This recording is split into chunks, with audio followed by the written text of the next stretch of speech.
Okay, so then it was time to tackle the students, to try to get them reading, to change their sort of views around the culture of reading. Of course, what do they say? Reading's boring. So that was my first way in, was to talk to them about that. And again, standing at the front of every assembly to talk about reading, it needs incredible energy, enthusiasm, passion.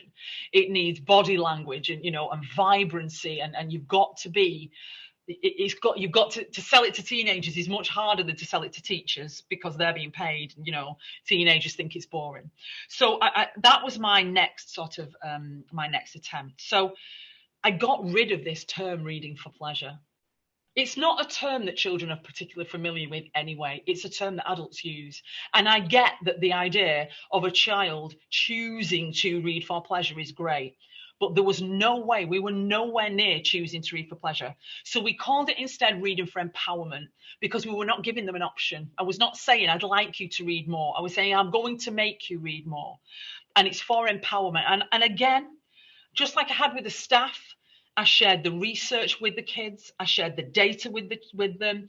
I shared all the impact. This is what it does. This is what a lack of reading does. This is the impact it'll have on your education, on your results, on your future.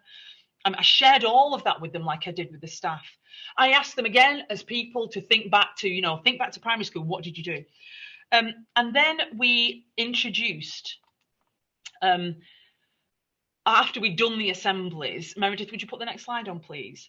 We introduced this idea of making them read. So it wasn't reading for pleasure. This was reading for empowerment.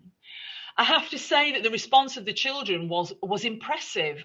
I was talking to them and sort of there was light in their eyes, and lots of them stopped me on the corridor afterwards to tell me either what they'd been reading or which books they'd loved. I asked them to do it in assembly. I said, I want you to stop me on the corridor. I want you to talk to me.